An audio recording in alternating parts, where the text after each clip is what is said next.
Olá, boa noite! No capítulo de hoje, nós teremos a continuação do livro Um Amor para Recordar, de Nicholas Sparks. Será o capítulo 6, mas fazendo uma breve recapitulação do capítulo 5, onde Lando e Jamie estavam ensaiando para a peça. Lando, no finalzinho do capítulo, diz: "No dia seguinte, passei 14 horas decorando minhas falas, xingando meus amigos e me perguntando como minha vida tinha saído do controle. Meu último ano do ensino médio, sem dúvida, não estava se desenrolando como eu imaginara no início. Mas, se eu tinha que encenar para um monte de órfãos, certamente não iam querer parecer um idiota." E agora o capítulo 6. A primeira coisa que fizemos foi falar com a senhorita Garvey sobre nossos planos em relação aos órfãos, e ela achou a ideia maravilhosa. Essa era sua palavra favorita a propósito. Maravilhosa. Depois que o cumprimentava com "Oi!", na segunda-feira, quando percebeu que eu sabia todas as falas, ela exclamou: "Maravilhoso!" E pelas 2 horas seguintes, sempre que eu terminava uma cena, eu escutava a mesma coisa. No final do ensaio, já tinha ouvido "maravilhoso" cerca de 4 zilhões de vezes. Mas a senhorita Garber realmente adorou nossa ideia. Ela contou à turma o que íamos fazer e perguntou se outras pessoas do elenco também estariam dispostas a interpretar os papéis, para que os órfãos pudessem ter a experiência completa. O modo como perguntou deixou claro que os alunos, na verdade, não tinham escolha, e ainda olhou em volta da classe, esperando que alguém assentisse para que pudesse ter a resposta oficial. Ninguém moveu um músculo, exceto Ed. De alguma forma, ele inalou um inseto no momento exato e espirrou com força. O inseto saiu voando de seu nariz, atravessou a carteira e aterrissou no chão, bem ao lado da perna de Norma Jane. Ela pulou da cadeira e gritou, e as pessoas ao seu lado também gritaram: "Eca, que nojo!" O restante da turma começou a olhar ao redor, esticando os pescoços, tentando ver o que acontecia. E nos 10 segundos seguintes, houve um pandemônio total na sala. Para a senhorita Garber, essa era a resposta de que precisava. "Maravilhoso!", disse, dando o assunto por encerrado. Enquanto isso, Jamie estava muito animada em se apresentar para os órfãos. Durante um intervalo, nos ensaios, ela me puxou de lado e me agradeceu por pensar neles. "Sei que não havia como você saber", disse Jamie, num tom quase conspiratório. "Mas eu estava pensando no que fazer para o orfanato este ano.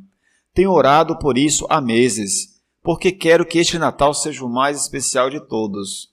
Porque este Natal é tão importante", indaguei.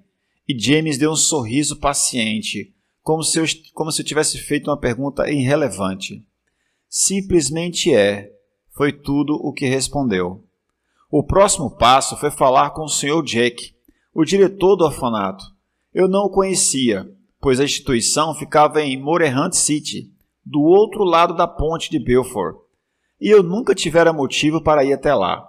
No dia seguinte, quando Jamie me surpreendeu com a novidade de que o encontraríamos no final daquela tarde, fiquei meio preocupado de não estar suficientemente bem vestido. Sei que era um orfanato, mas um cara tem que causar uma boa impressão. Ainda que eu não estivesse tão animado com a ideia quanto Jamie, ninguém estava tão animado quanto ela. Também não queria ser considerado o Grinch que arruinou o Natal para os órfãos. Antes de irmos para a reunião, tivemos que passar na minha casa para pegar o carro da minha mãe e, uma vez lá, eu pretendia trocar minha roupa por outra um pouco melhor. A caminhada demorou cerca de 10 minutos e Jamie não falou muito durante o trajeto, pelo menos até chegarmos ao meu bairro. As residências ao redor eram todas grandes e bem cuidadas, e ela perguntou quem morava onde e qual a idade das casas. Respondi a tudo sem pensar muito, mas quando abri a porta de entrada, de repente percebi como este mundo era diferente do dela. Jamie tinha uma expressão de choque enquanto olhava para a sala de estar, observando o ambiente. Sem dúvida, era a casa mais chique em que ela já estivera. Um momento depois, vi seus olhos se desviarem para as pinturas que cobriam as paredes. Meus ancestrais, por assim dizer, como acontece com muitas famílias do Sul, toda a minha linhagem podia ser rastreada nas dezenas de rostos que se alinhavam nas paredes. James olhou para eles, à procura de uma semelhança, creio eu. Depois voltou a atenção para os móveis, que ainda pareciam novos, mesmo que depois de 20 anos. Tinham sido feitos à mão, montados ou esculpidos em mogno e cerejeira, e projetados para cada cômodo. Era mesmo bonito, eu precisava admitir, mas não era algo que eu pensasse de fato. Para mim, era só uma casa. Minha parte favorita era a janela do meu quarto, que levava ao alpendre no andar superior. Essa era a minha escolha de fuga. Ainda assim, mostrei-lhe rapidamente o lugar, passando pela sala de estar, pela biblioteca, pelo escritório e pela sala da família. Os olhos de James se arregalavam mais a cada novo cômodo. Minha mãe estava do lado de fora, na varanda, tomando uísque com hortelã e lendo, e nos ouvindo quando passamos. Ela entrou para dar um oi. Acho que já falei que todos os adultos da cidade adoravam Jamie, e isso incluía minha mãe. Ainda que Herbert sempre desse sermões com indiretas óbvias à nossa família, minha mãe nunca usou isso contra a filha dele, porque Jamie era muito doce. Então as duas ficaram conversando enquanto subi e revirei o armário em busca de uma camisa limpa e uma gravata. Naquela época, era comum os garotos usarem gravatas, sobretudo quando ia encontrar alguém em posição de autoridade. Quando tornei a descer as escadas adequadamente vestido, Jamie já havia contado o plano à minha mãe. É uma ideia maravilhosa, disse Jamie, com um sorriso radiante para mim. Lando tem um coração muito especial. Minha mãe, após se certificar de que tinha ouvido direito o que Jamie dissera, olhou para mim com as sobrancelhas arqueadas. Ela me encarava como se eu fosse um alienígena. Isso foi ideia sua? Perguntou ela. Como todos na cidade, minha mãe sabia que Jamie não mentia. Pigarrei, pensando em Eric e no que ainda queria fazer com ele. A propósito, envolvia melaço e formigões. Mais ou menos, falei. Incrível. Foi a única palavra que ela conseguiu pronunciar. Minha mãe não sabia os detalhes, mas imaginava que eu tinha sido colocado contra a parede. Mães sempre sabem coisas desse tipo, e eu podia vê-la me encarando para descobrir. Para escapar de seu olhar inquisitivo, chequei o relógio, fingi surpresa e falei para Jamie que seria melhor irmos. Minha mãe pegou as chaves do carro na bolsa e entregou-as a mim. Então, me lançando um olhar de esguilha, quando saímos, dei um suspiro de alívio, imaginando que, de algum modo, eu tinha me livrado de alguma coisa, mas enquanto levava Jamie até o carro, ouvi a voz da minha mãe outra vez. Venha quando quiser, Jamie, gritou ela. Você é sempre bem-vinda aqui. Até as mães podem pegar no seu pé de vez em quando. Eu ainda estava balançando a cabeça quando entrei no carro. Sua mãe é uma senhora maravilhosa, disse Jamie. Liguei o motor? Sim, acho que sim, respondi. E sua casa é muito bonita, ela disse. Aham, respondi. Você deveria agradecer pela bênção em sua vida. Ah, eu agradeço. Sou praticamente o cara mais sortudo do mundo. De alguma forma, ela não percebeu sarcasmo na minha voz. Quando chegamos ao orfanato, já tinha quase escurecido. Estávamos alguns minutos adiantados e o diretor falava ao telefone. Era uma ligação importante e ele não podia nos receber de imediato. Portanto, nos acomodamos em um banco no corredor do lado de fora da sala dele. Então Jamie se virou para mim com a Bíblia no colo. Acho que ela levava para ter algum apoio, mas talvez fosse apenas hábito. Você se saiu muito bem hoje, disse Jamie. Com suas falas, quero dizer. Obrigado, respondi, ao mesmo tempo orgulhoso e envergonhado, mas ainda não aprendi as marcas. Não havia a menor chance de ensaiarmos aquilo na varanda, e eu esperava que ela não sugerisse isso. Você vai aprender, fica fácil, depois que se sabe todas as palavras. Espero que sim, respondi. Jamie sorriu e, depois de um instante, mudou de assunto, meio que me tirando do rumo. Você pensa no futuro, Lando? Indagou. Fiquei surpreso com a pergunta porque parecia tão comum. Sim, claro, acho que sim, respondi com cautela. Bem, o que quer fazer da vida? Dei de ombros, um pouco desconfiado de onde ela queria chegar com aquilo. Não sei, ainda não pensei nessa parte. Vou para a Universidade da Carolina do Norte no próximo outono, pelo menos é o que espero. Tenho que ser admitido antes. Você será. Como sabe? Perguntei. Porque tenho orado por isso também. Quando ela disse isso, achei que íamos entrar numa discussão sobre o poder da oração e da fé. Mas Jamie me lançou outra bola de efeito. E depois da faculdade? O que quer fazer? Não sei, respondi, dando de ombros. Talvez eu vá ser um lenhador de um braço só. Ela não achou graça. Acho que deveria se tornar pastor, comentou séria. Você é bom com as pessoas e elas respeitam o que você tem a dizer. Embora a ideia fosse absolutamente ridícula, eu sabia que Jamie tinha sugerido isso do fundo do coração e que era uma espécie de elogio. Obrigado, falei. Não sei se vou fazer isso, mas tenho certeza de que encontrarei alguma coisa. Levei um momento para perceber que a conversa tinha morrido e que era a minha vez de fazer uma pergunta. E você? O que quer fazer no futuro? Jamie se virou e seu olhar ficou distante. Imaginei em que ela estaria pensando, mas aquilo passou quase tão depressa quanto havia começado. Quero me casar, respondeu baixinho.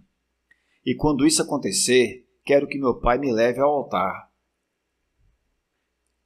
E que todo mundo que conheço esteja lá. Quero a igreja explodindo de gente. Só isso? Respondi. Perguntei. Embora eu não fosse avesso à ideia de casamento, parecia meio bobo ter isso como objetivo de vida. Sim, disse ela, é tudo o que quero. O modo como respondeu me fez desconfiar que Jamie achava que ia acabar como a senhorita Gumber. Tentei fazê-la se sentir melhor, embora aquilo ainda me parecesse bobagem. Bem, você vai se casar um dia, vai conhecer um cara, vocês vão se apaixonar e ele vai pedir em casamento. E tenho certeza de que seu pai ficará feliz de levá-lo ao altar. Não mencionei a parte de ter uma multidão na igreja. Acho que essa era a única coisa que nem eu conseguia imaginar. Jamie pensou bem na minha resposta, ponderando o modo como eu tinha falado, embora eu não entendesse porquê. Espero que sim, disse por fim. Percebi que ela não queria mais falar daquilo. Não me pergunte como, então mudei de assunto.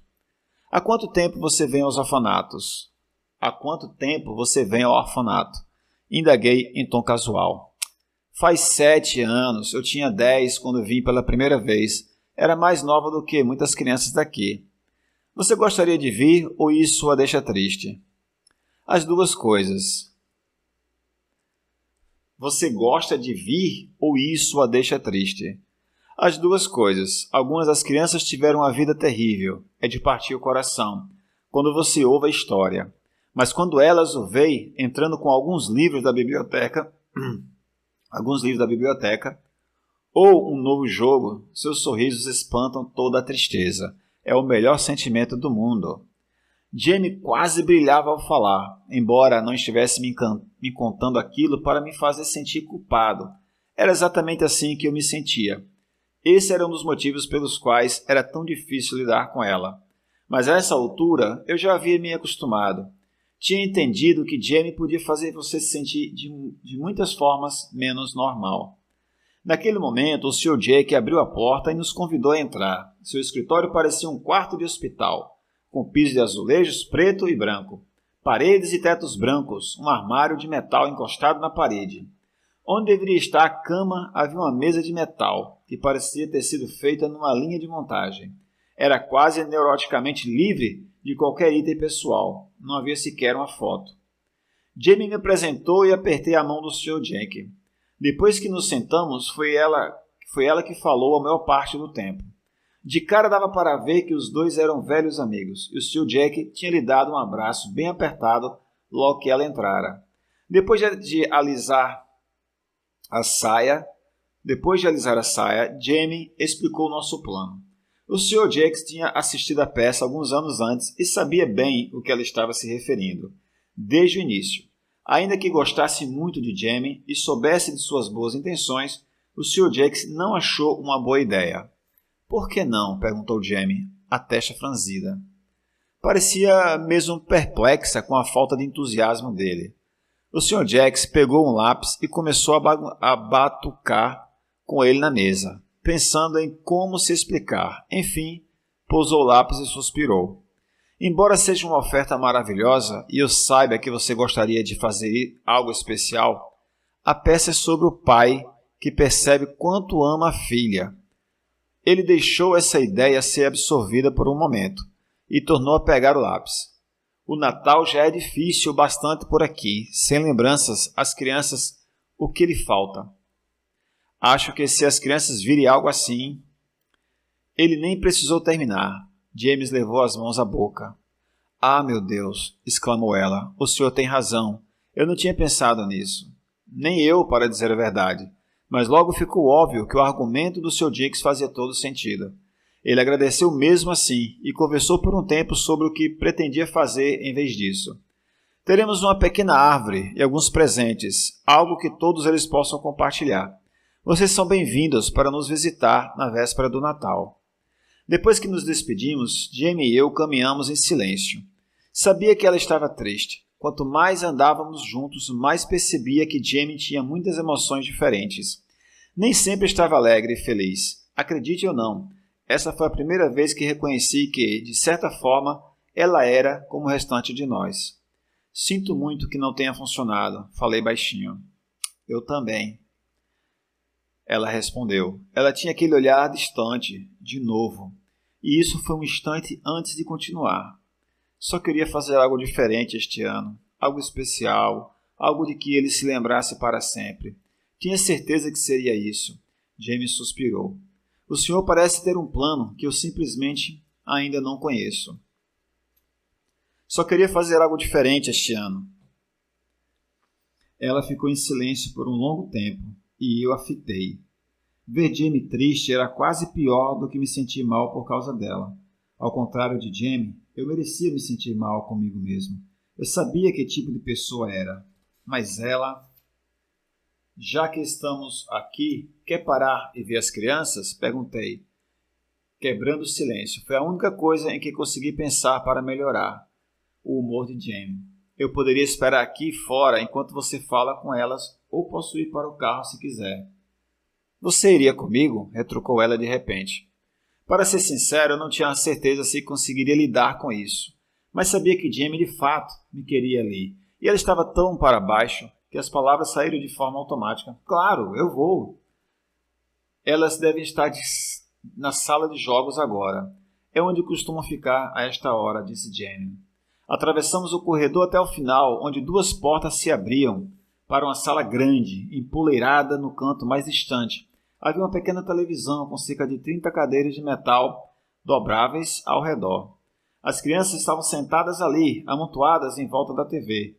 E dava para perceber que só as que estavam na fileira da frente tinham uma boa visão. Olhei ao redor, no canto, notei uma velha mesa de ping-pong. A superfície estava rachada e empoeirada, e não se via rede. Um par de copos de isopor estava sobre ela, e eu soube que não era usada fazia meses. Talvez anos. Ao longo da parede, ao lado da mesa de ping-pong, havia um conjunto de prateleiras com alguns brinquedos aqui e ali, blocos e quebra-cabeças, alguns jogos. Os poucos que estavam ali pareciam ser bem antigos. Ao longo das paredes próximas havia pequenas escrivaninhas individuais cheias de jornais rabiscados com giz de cera. Ficamos parados à porta por apenas um segundo. Não tínhamos sido vistos ainda e perguntei para que eram os jornais. Eles não tinham livro de colorir, sussurrou ela. Então usam jornais. Jamie não olhou para mim enquanto explicava. Em vez disso, sua atenção estava focada nas crianças. Tinha voltado a sorrir. Esses são todos os brinquedos que eles têm? Indaguei. Jamie assentiu. Sim, com exceção dos bichos de pelúcia. Eles podem guardá-los nos quartos. Aqui é onde deixam o restante das coisas. Acho que ela estava acostumada com aquilo. Para mim, porém, a escassez na sala tornava tudo depressivo. Não conseguia me imaginar crescendo num lugar como aquele. Jamie e eu, enfim, entramos na sala, e uma das crianças se virou ao som dos nossos passos. Ele tinha cerca de 8 anos, cabelos vermelhos e sardas, e perdera os dois dentes da frente. Jamie! Gritou o menino alegremente quando a viu, e de repente todas as outras cabeças se viravam. A idade das crianças variava de 5 a 12 anos, e havia mais meninos do que meninas. Depois de 12 anos, elas tinham que ser enviadas para lares temporários. Aprendi mais tarde. Olá, Roger, respondeu Jamie. Como você está? Com isso, Roger e alguns dos outros começaram a se aglomerar em torno de nós. Algumas outras crianças nos ignoraram e se aproximaram da televisão. Agora, havia assentos livres na primeira fila. Jamie me apresentou a uma das crianças mais velhas, que veio e perguntou se eu era o namorado dela. Pelo seu tom, acho que ele tinha a mesma opinião a respeito de Jamie que a maioria dos adolescentes da nossa escola. Ele é só um amigo, disse ela, mas é muito legal. Durante a hora seguinte, ficamos com as crianças. Houve muitas perguntas sobre onde eu morava, se minha casa era grande, ou que tipo de carro eu tinha. Quando, enfim, tivemos que ir embora. Jamie prometeu que voltaria em breve. Notei que não prometeu que eu estaria com ela. Enquanto andávamos em direção ao carro, falei: são boas crianças. Dei de ombros sem jeito. Fico feliz que você queira ajudá-las. Jamie se virou para mim e sorriu. Ela sabia que não havia muito o que dizer depois disso, mas eu podia garantir que ainda estava se perguntando o que ia fazer para elas no Natal.